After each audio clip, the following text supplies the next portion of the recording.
एक बार की एक सत्य घटना है। हमारे परम पूजनीय श्री मलुक पीठ वाले महाराज जी बहुत सीधे हैं, उनमें ज्ञान भी है, आपने वो दर्शन किए, ज्ञान भी है, वैराग्य भी है, त्याग भी है, पर उनकी प्रधानता भोलापन है, ज्ञान नहीं है। तो हमारे यहाँ कथा थी महाराज जी की, बहुत ध्यान से सुनियो, बड़ी अच्छी एक लीला घटी। तो एक बाबा जी आए और वो बाबा जी आके बोले, महाराज जी आज मेरा पट्टाभिषेक है। पट्टाभिषेक मतलब अब मैं महंत बनने वाला हूं, तो मेरी महंताई में आपको आना है, मुझे चद्दर उड़ाने और प्रसाद पाने। महाराज जी बोले ठीक है, हम कथा कर रहे हैं ठाकुर जी के यहाँ और फिर इंद्रेश जी हमको लेके आएंगे। महाराज जी ने मुझसे कही, इंद्रेश जी कथा पूरी होते ही वो महाराज जी के यहाँ जाएंगे, उनका पट्टाभिषेक है। मैंने कहा जी महाराज जी।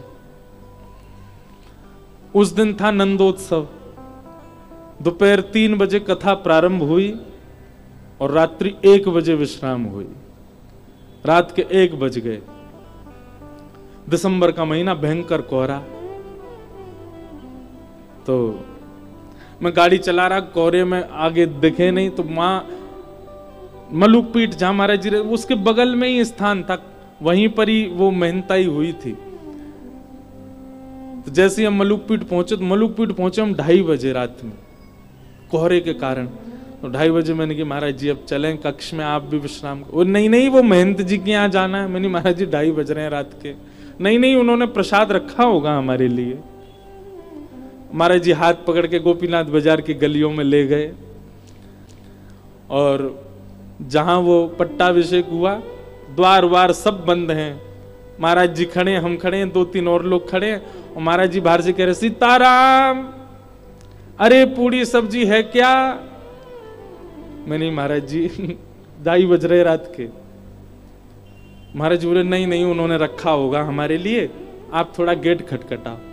हमने खटखटाया, संघ वालों ने और जोर से खटखटाया। एक आए, उसने बहुत जोर से खटखटाया। भीतर से बाबा ने दी गालियां, महाराज कौन है रात में आ गया आश्रम में, और ये कोई रात में आने का समय, भागो यहां से। अरे महाराज जी बोले अरे हम आए हैं। बोले कौन हम आए हैं? कौन हम है? तुम्हारा नाम नहीं है कुछ? महाराज जी बोले अरे हम मलुक पीठ वाले महाराज जी आए हैं। तुरंत उन्होंने द्वार खोला। अरे महाराज जी हम तो गलती हो गई चरणों। बोले हमारे लिए पूड़ी बचाई आपने? महाराज जी भंडारा तो सब चट्ट हो गया। बोले कोई बात नहीं, कुछ तो होगा। बोले हाँ महाराज जी कुछ केला रखे। बोले ला वही दे दो। वही केला लिए, हमको दिया, खुद लिया, सबने। अब मैं देख करके कहूं, मैंने कहा कितने भोरे, कितने सहज, कितने सरल, कितने सीधे, और ऐसे ही ठाकुर जी को प्रिय होते हैं।